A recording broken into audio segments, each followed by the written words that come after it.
Hello everyone, welcome to Krishna coaching online classes. तो हम discuss कर रहे हैं ज्योग्राफी की क्वेश्चन सीरीज, जिस पे हम टाइप 9 तक हम डिस्कस कर चुके हैं। अभी हम स्टार्ट करेंगे टाइप 10। ठीक है, इस पे हम बाउंड्री और बॉर्डर के बारे में डिस्कस करेंगे। ठीक है, कि कौन कौन से बाउंड्री है, कौन कौन से स्टेट से ये लगती है, या कौन कौन से बाउंड्री लाइंस के नेम है। ओके, तो ये भी सारे जो है मैप बेस्ड क्वेश्चन है। तो आप मैप को अपने पास रख के इनका जो है सॉल्यूशन निकालने की पहले कोशिश करोगे। अगर आप इनको मैप के थ्रू करोगे तो आपका जो है बिल्कुल सही सही आंसर आपके आने स्टार्ट हो जाएंगे। ठीक है, तो ऐसे अगर आप इनको रट के करोगे तो आपको एक भी ये याद नहीं रह पाएगा। लेकिन अगर आप मैप से करोगे, मैप के थ्रू करोगे, सिर्फ क्वेश्चन आपने पढ़ना है और अपने मैप में उसको देखना है, तो बस उस हिसाब से अगर आपको करोगे तो आपकी ज्योग्राफी जो है और ज़्यादा पक्की हो जाएगी। ठीक है, तो आई होप आपके पास मैप होगा।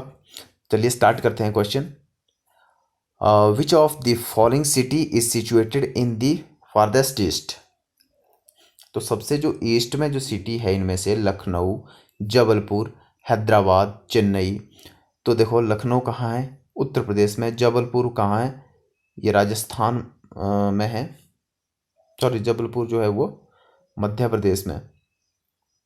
ठीक है, हैदराबाद जो है वो तेलंगाना में, और चेन्नई जो है वो तमिलनाडु में।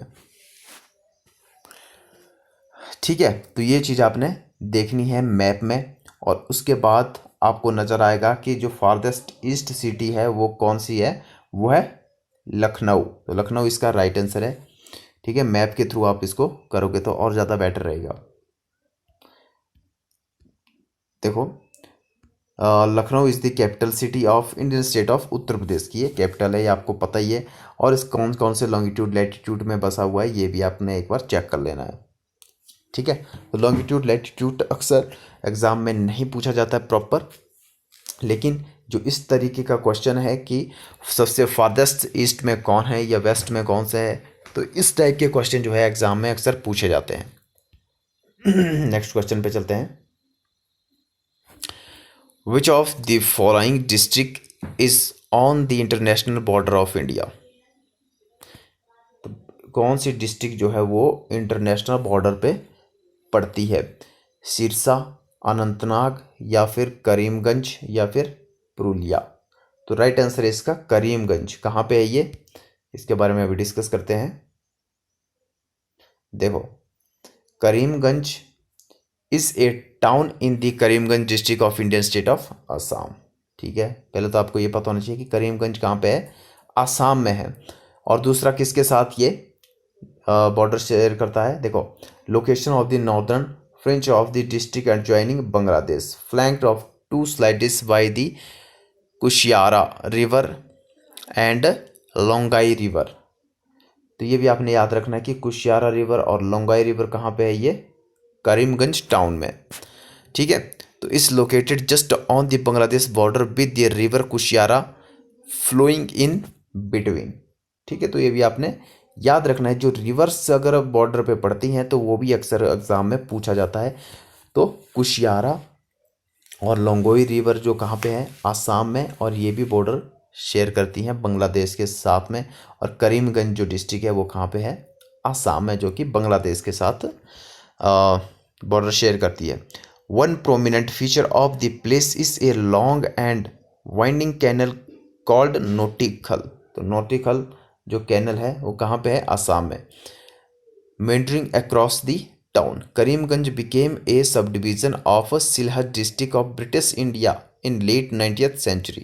It was severed from Sylhet during partition of India and was included in India as a part of Kastar district in Assam. तो 1983 में फिर करीमगंज जो है डिस्ट्रिक्ट बन गई आसाम की। ठीक है, तो इतना आपको क्लियर हो गया कि करीमगंज कहाँ पे है, कौन कौन सी रिवर यहाँ पे से बहती है, और ये रिवर भी जो है वो बॉर्डर शेयर करती है।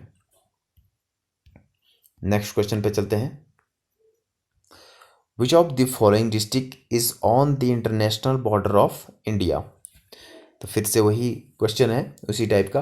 गोरखपुर, जयपुर, किन्नौर या फिर कुल्लू। तो इसका राइट आंसर क्या है? इसका राइट आंसर है ऑप्शन नंबर फर्स्ट, गोरखपुर। ठीक है, देखो Gorakhpur is a city in the eastern part of the state of Uttar Pradesh in India near the border with Nepal. ठीक है, तो नेपाल के साथ इसका बॉर्डर है। The district occupies the northern eastern corner of the state along with the district of Deoria and comprises a large stretch of country lying on the north of river, कौन सी है? Rapti, Rapti river, and deep stream of which forms a southern boundary with the Azamgarh district। ठीक है, on the west of boundary marches along with Basti and on the east adjoining Deoria and the छोटी गंडक नदी। ठीक है, further south दी झरना नाला फॉर्म द डिवाइडिंग लाइन। ठीक है, और नॉर्थ में जो है वो नेपाल है। ठीक है, तो एक बार आप इसकी एक्सप्लेनेशन पढ़ के थोड़ा और क्लियरिटी कर सकते हो। नेक्स्ट क्वेश्चन पे चलते हैं। Which countries are linked by the Khyber pass. जब हमने पास के बारे में डिस्कस किया था, जो दर्रे थे उनके बारे में डिस्कस किया था, तो मैंने आपको खैबर पास के बारे में बताया था कि कहाँ पे ये पास है। तो India and Pakistan, India and Afghanistan, India and Pakistan, या अफगानिस्तान एंड पाकिस्तान, या फिर अफगानिस्तान एंड ताजिकिस्तान। तो ऑप्शन है इसका right, option number 3, Afghanistan and Kazakhstan, sorry Afghanistan and Pakistan. Afghanistan और पाकिस्तान के पास ये खैबर पास है। ठीक है, तो ये आपने याद रखना है, और ये हिमालय का ही विस्तार है, ये भी आपने याद रखना है। ठीक है, देखो, the Khyber pass is a mountain pass connected Afghanistan and Pakistan, cutting through the north western part of the Spinghar mountains. ठीक है, and integral part of the ancient silk road. तो ये एंशियंट सिल्क रोड का भी एक पार्ट था। ठीक है, it is one of the oldest known passes in the world. Throughout the history it was been important trade route between Central Asia and South Asia and strategic military location. ठीक है, तो ये silk route जो था, ये यहाँ से होते हुए हम सेंट्रल एशिया में ट्रेड करते थे, और ये मिलिट्री का भी एक स्ट्रेटेजिक लोकेशन है। Well known invasion of the area have been predominantly through the Khyber Pass, such as the invention by Darius and जो अलेक्जेंडर द ग्रेट थे वो भी इंडिया में कहाँ से आए? वो भी इसी पास से होते हुए आए थे। कौन से पास से? खैबर पास से होते हुए। तो ये भी क्वेश्चन कई बार पूछा जाता है, अलेक्जेंडर द ग्रेट इंडिया में कहाँ से एंटर हुए थे? ये खैबर पास से। नेक्स्ट क्वेश्चन पे चलते हैं। Which amongst the following states, UT, Union Territory, has no identified tribal community? तो कहाँ पे जो है वो ट्राइबल कम्युनिटी नहीं है, मतलब ST नहीं है। कौन से स्टेट में? उत्तर प्रदेश, उड़ीसा, आंध्र प्रदेश या फिर दिल्ली। तो राइट आंसर है इसका दिल्ली। दिल्ली में जो है वो SC नहीं है। ठीक है, तो यहाँ पे सेंसस की 2001 की बात हो रही है, लेकिन अगर 2011 की सेंसस भी को भी देखा जाए तो Lakshadweep, Mizoram, Nagaland, Meghalaya, Arunachal Pradesh, Dadra Nagar Haveli and predominantly tribe state union territory पर scheduled tribe population constitute more than 60% of their total pollution. तो ST जो है वो यहाँ पे ज़्यादा है, और यहाँ पे पंजाब, चंडीगढ़, हरियाणा, दिल्ली एंड पौंडीचेरी, यहाँ पे कोई भी ST नहीं है। ठीक है, तो ये आपने याद रखना है कि कहाँ पे ST हैं, कहाँ पे ST नहीं है। नेक्स्ट क्वेश्चन है, the maximum concentration of schedule caste population is in the. तो कहाँ पे सबसे ज़्यादा शेड्यूल कास्ट जो पॉपुलेशन है वो रहती है। तो देखो इंडो गैंगटिक प्लेन्स, तो ये हमने पढ़ा था कि कौन कौन से स्टेट इस इंडो गैंगटिक प्लेन्स में आते हैं। नॉर्थ ईस्ट इंडिया, या फिर वेस्टर्न कोस्ट या ईस्टर्न कोस्ट। वेस्टर्न कोस्ट को क्या बोलते हैं, मालाबार कोस्ट, और ईस्टर्न कोस्ट को क्या बोलते हैं, कोरोमंडल कोस्ट। तो ये भी आपने ध्यान में रखना है। तो इस क्वेश्चन का राइट आंसर है नॉर्थ ईस्ट इंडिया में मैक्सिमम जो आबादी है एससी शेड्यूल कास्ट की, वो नॉर्थ इंडिया में मैक्सिमम है। ठीक है, more than 1/5 of the total schedule caste population of the country is found in Uttar Pradesh, followed by West Bengal, Bihar, Andhra Pradesh, Tamil Nadu, Maharashtra, Rajasthan, Madhya Pradesh, Karnataka. तो इनके बारे में आप एक बार देख सकते हो। ठीक है, तो यहाँ पे सबसे ज़्यादा जो है एससी हैं। ठीक है, तो दूसरी चीज़ ये क्वेश्चन पूछा जाता है कि मैक्सिमम कहाँ पे है, तो वो है उत्तर प्रदेश में। यहाँ पे सबसे ज़्यादा एससी हैं। चलिए नेक्स्ट क्वेश्चन पे चलते हैं। Which highway sector is common to both the Golden Quadrilateral Highway and the North-South Corridor Highway? North एक गोल्डन क्वाड्रिलेटरल आपको पता है क्या है, जो 4 मेजर सिटीज़ को आपस में कनेक्ट करता है। कौन कौन सी, दिल्ली, मुंबई, चेन्नई और कोलकाता। और नॉर्थ साउथ कॉरिडोर जो है वो कहाँ से, कश्मीर से कन्याकुमारी तक। ठीक है, तो जो इन दोनों में आती है सिटीज़ या हाईवे सेक्टर जो आते हैं वो कौन सा है, आगरा, झांसी, बेंगलोर, कृष्णागिरी, दिल्ली, जयपुर या कोयम्बटूर, सालेम। तो राइट आंसर है इसका बेंगलुरु और कृष्णागिरी। देखते हैं इसके बारे में। देखो the north south east west and west corridor is largest ongoing highway project in India. It is the second phase of National Highway Development Project की ये सेकंड फेज है। देखो तो यहाँ पे आपने देखो क्या देखना है, यहाँ पे 7300 किलोमीटर्स फॉर 6 लेन एक्सप्रेस पे जो किसको कनेक्ट करता है, श्रीनगर, कन्याकुमारी, पोरबंदर से सिलचर। सिलचर कहाँ पे है, आसाम में। एट ए कॉस्ट कितनी है इसकी, 12.317 बिलियन US डॉलर। ठीक है, और ये आपने इसकी कॉस्ट के बारे में इतनी जानकारी नहीं रखनी है, लेकिन आपने याद रखना है ये NH1 कहाँ से कहाँ तक, श्रीनगर, जलंधर, और फिर NH1 याद है जलंधर से दिल्ली, फिर NH2। ठीक है, तो एक बार आप इनके बारे में अच्छे से देख लो कि कौन कौन सा नेशनल हाईवे जो है वो कहाँ कहाँ से होते हुए जाता है। ठीक है, और कौन से गोल्डन क्वाड्रिलेटरल और जो नॉर्थ से साउथ कॉरिडोर है वो कहाँ पे ये कनेक्ट होते हैं, देखो। ठीक है, बेंगलोर और कृष्णागिरी। तो इस एक्सप्लेनेशन को आप एक बार अच्छे से खुद पढ़ लेना। नेक्स्ट क्वेश्चन पे चलते हैं। West Bengal shares boundaries with how many countries. तो वेस्ट बंगाल जो है वो कितनी कंट्रीज़ के साथ बॉर्डर शेयर करता है। तो आप मैप में देखोगे आपको खुद इसका आइडिया लग जाएगा। मैप के थ्रू आप जितना क्वेश्चन करोगे उतना आपके लिए ज्योग्राफी के लिए बहुत सूटेबल रहेगा।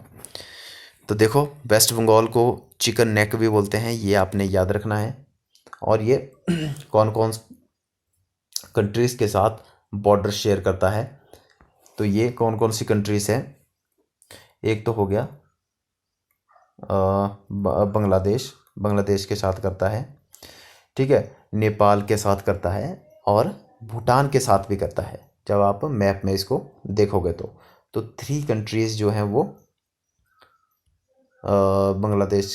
वेस्ट बंगाल के साथ टच होती है।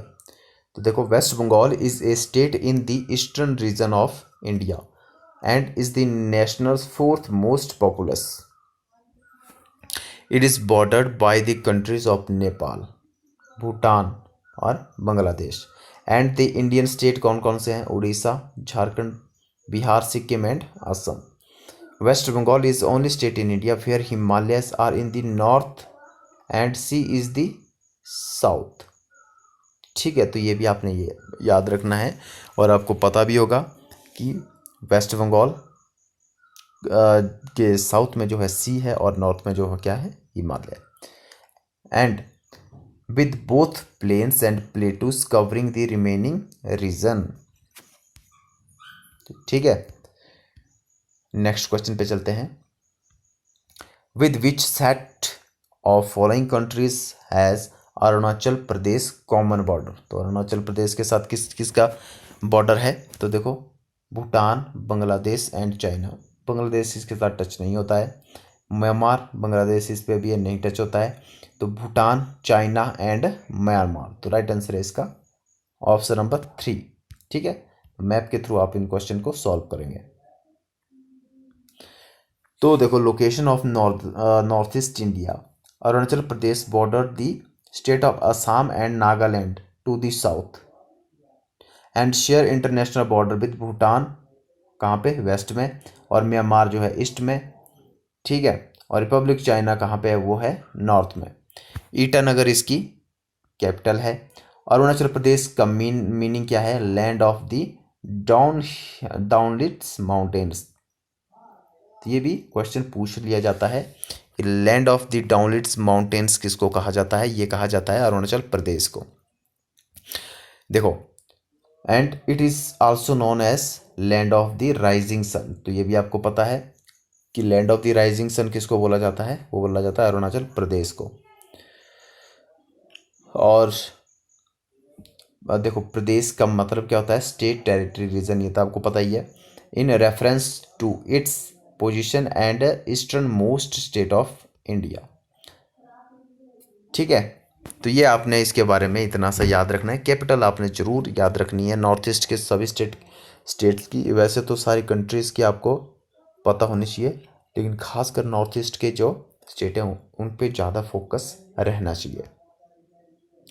नेक्स्ट क्वेश्चन है, ethnic group Mongoloids are found in India in. तो कहाँ पे ये फाउंड किए गए हैं? Southern region, south central region, north western region, या फिर नॉर्थ ईस्ट का जो एरिया है वहाँ पे। तो राइट आंसर है इसका नॉर्थ ईस्टर्न रीजन में कहाँ कौन फाउंड किए गए हैं? मंगोलाइड। ठीक है, तो देखो, the presence of Mongolites group in northeast India has been attested by early the area 500 BC। तो उस टाइम को फाउंड किया गया था एंशियंट इंडियन लिटरेचर में। The diverse Mongolite groups which eventually settled in different habitats and ecological setting crystallized into distinct tribal society। Even in the case of Assam Plains, the early rulers were Indo-Mongolites of various dynasties spanning a time period from 5th to mid 11th century। ठीक है, तो ये आपने याद रखना है इनको कहाँ पे फाउंड किया गया था, कहाँ पे। तो ये है नॉर्थ ईस्ट वाला एरिया। ठीक है, तो यहाँ से आगे अब हम नेक्स्ट वीडियो में डिस्कस करेंगे।